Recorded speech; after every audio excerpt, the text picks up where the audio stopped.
আসসালামু আলাইকুম। আশা করি সকলে ভালো আছেন, সকল প্রবাসী ভাইরা ভালো আছেন। আজকে আমি বনদ্বীপের কিছু অংশ দেখানোর চেষ্টা করব কোনটা দলে কি হয়। তো উপরে এক ভাই কাজ করতেছে যে বনদ্বীপে খুব সাবধানত কাজ করতে হয়, কারণ অনেক রিস্কের কাজ।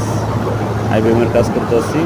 তো এর মাধ্যমে এই যে একটা কন্ট্রোলার দেখতেছেন, এটা দিয়ে আপনার বোম ওদিক এদিক যেখানে নেওয়ার সব জায়গায় নেওয়া যায়, উপরে বাটনটা দিয়ে ডাইনেভাবে নেয়। তারপর আসলে ওটা তেলের এটা হলো আপনার বোম লিপ অন করার পরে যে হলো সেকশন ওটা চালু করতে হয়, আর এটা হলো অন করতে হয় বোম লিপ। তারপর এটা আপনার বোম উপরে নিচে নিতে হয়। তারপরে এটা আপনার টলি উপরে নিচে নিতে হয়। তারপরে এটা আপনার টলি এদিক ওদিক যায় ডাইনে বামে।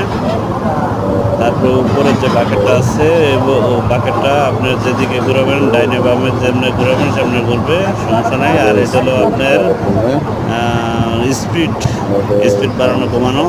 আর এই যে পাশের যে কন্ট্রোলার দেখতেন, এটা হলো আপনার বন্ধুর সব কাজ হয়, ডাইনে বামে উপরে নিচে সব জায়গায় যায়।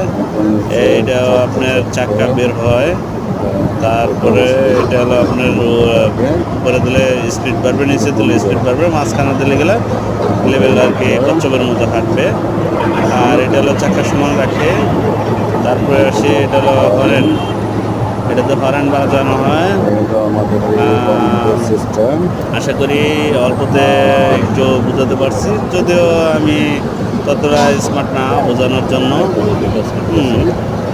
এরকম একটা কাজ আর কি নিচেও আছে। তো নিচের অংশ দুই অংশেই থাকে এই জিনিসটা, নিচেটা তো উপরের কাজ হয়।